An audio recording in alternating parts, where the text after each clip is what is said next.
Good morning class. बेटा worksheet number 71, ठीक है। और ये शायद आप बचपन में भी पढ़ चुके हो इसी चैप्टर में, खाद्य जाल।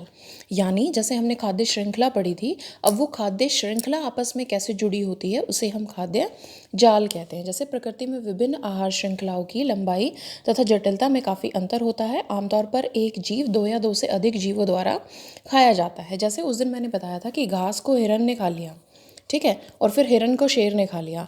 अब देखो बेटा, क्या ये ज़रूरी है घास हमेशा सिर्फ हिरन ही खाएगा? गाय भी तो खा सकती है, बकरी भी तो खा सकती है, भेड़ भी तो खा सकती है, कोई भी खा सकता है। सेम ऐसे ही क्या ज़रूरी है हिरन को हमेशा शेर ही खाएगा? चीता भी तो खा सकता है, बाघ भी तो खा सकता है ना, हाइना भी तो खा सकता है। तो ये अलग अलग श्रृंखलाएं जैसे ये आपस में जुड़ जाती हैं। जैसे हिरन को इसने खाया, इसने खाया, इसने खाया, फिर इसको इसको इसको किसने खाया। सेम इसी तरह जब ये अटैचमेंट जुड़ जाती हैं तब हम इसे खाद्य जाल कहते हैं, ठीक है।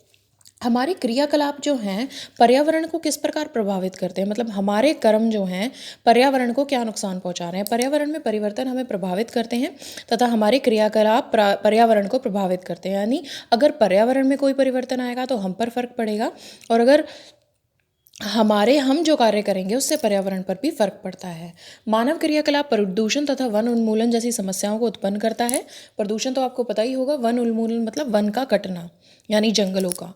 हम दो प्रमुख पर्यावरण की समस्या पर अध्ययन करेंगे, ओजोन परत का ह्रास और कचरा निपटाएं। मतलब आज हम अपनी 10th क्लास में आज की वर्कशीट में ओजोन परत का ह्रास और कचरा निपटारा के बारे में पढ़ेंगे, ठीक है। तो अब ये देखो ओजोन परत 9th में पढ़ी होगी, बिल्कुल पढ़ी होगी, मुझे याद है अच्छे से। तो देखिए ओजोन परत पृथ्वी के चारों ओर एक रक्षा परत है।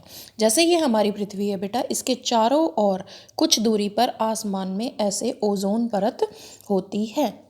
किस लिए होती है? जो कि हानिकारक पराबैंगनी विकिरण को यानी यूवी, बताया होगा, यूवी किरणें होती हैं, अल्ट्रावायलेट किरणें, जिसे हम पराबैंगनी किरणें कहते हैं, पराबैंगनी विकिरण को अवशोषित कर लेती हैं तथा जीवों को स्वास्थ्य संबंधी हानियों से बचाती है। मतलब अगर ये ओजोन परत नहीं होती और ये अंदर घुस जाती तो लोग क्या होते, बीमार हो जाते और बहुत सारी हज़ारों तरह की कैंसर जैसी बीमारियां जो हैं वो फैलती रहती, ठीक है। ओजोन परत समतापमंडल में होती है। ये ज़रूर याद रखना बेटा, 1 नंबर का क्वेश्चन बन के आना बहुत ज़रूरी है। जैसे बहुत सारी परतें होती हैं वायुमंडल में, अलग अलग परतें होती है ना, तो सेम वही ओजोन परत जो है समतापमंडल में होती है। ओजोन बनती कैसे है? अधिक ऊर्जा युक्त पराबैंगनी विकिरण O2 अणु को ऑक्सीजन अणु में विखंडित कर देते हैं। जो हमारी ऑक्सीजन गैस होती है ना, उसे ऑक्सीजन और ऑक्सीजन में तोड़ देते हैं। उसमें क्या होता है, फिर O2 में एक O जुड़ जाता है तो बन जाता है O3, और O3 ही हमारा ओजोन होता है। चलो ये तो हो गया फायदे की बात। अब हम इसे नुकसान कैसे पहुंचा रहे हैं। ओजोन परत के ह्रास का मुख्य कारण CFC है। CFC क्या होता है बेटा? Chlorofluorocarbon. Chlorofluorocarbon very very very important. इसके बिना पेपर नहीं बनेगा अगर इसमें से क्वेश्चन नहीं आया। 1 नंबर का, 2 नंबर का, 3 नंबर का ज़रूर क्वेश्चन आता है इस वाले पार्ट में से, ठीक है। क्या है कि ओजोन परत का ह्रास का मुख्य कारण CFC है, जिसका उपयोग फ्रिज, AC आदि में होता है। बेटा जितनी भी चीज़ें होती है ना जिसमें गैस को हमें भर के रखना पड़ता है, जैसे फ्रिज में गैस भर के रखते हैं, AC में गैस भर के रखते हैं, जो हम डिओड्रेंट वगैरह लगाते हैं उनके अंदर गैस होती है, स्प्रे वाली जितनी चीज़ें होती हैं उनके अंदर गैस भरी होती है। तो ये जितनी भी चीज़ें जिनमें गैस भरी होती है इनके अंदर से क्लोरोफ्लोरोकार्बन्स निकलते हैं।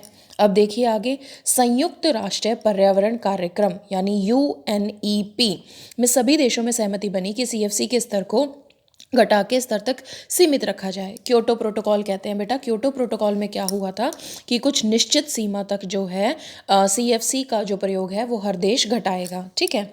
तो पूरे विश्व में अभी तक ऐसी AC तथा फ्रिज उत्पादक कंपनियों के लिए यह अनिवार्य कर दिया गया है कि वे CFC मुक्त उपकरण बनाएं, ठीक है बेटा। तो ये उनको कहा गया है जो AC और फ्रिज बनाते हैं, यानी जो भी गैस प्रोडक्ट्स का काम करते हैं, उन्हें कहा है कि आप CFC मुक्त उपकरण बनाएं। Very simple, worksheet finish.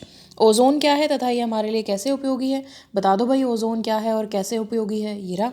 आगे CFC तथा UNP का नाम लिखो। CFC है आपका क्लोरोफ्लोरोकार्बन और UNEP है संयुक्त राष्ट्र पर्यावरण कार्यक्रम। वेरी इंपॉर्टेंट, एग्जाम में ज़रूर आएगा। ओजोन परत द्वारा कौन से विकिरण अवशोषित किए जाते हैं बेटा? UV। कौन से? UV विकिरण। देखो यहाँ अच्छे से लिखा हुआ है, UV विकिरण को अवशोषित किया जाता है। और वायुमंडल में ओजोन निर्माण कैसे होता है बेटा? वेरी इंपॉर्टेंट, ओजोन का निर्माण, ये पूरा का पूरा हमें इसके आंसर में लिखना है। Very simple.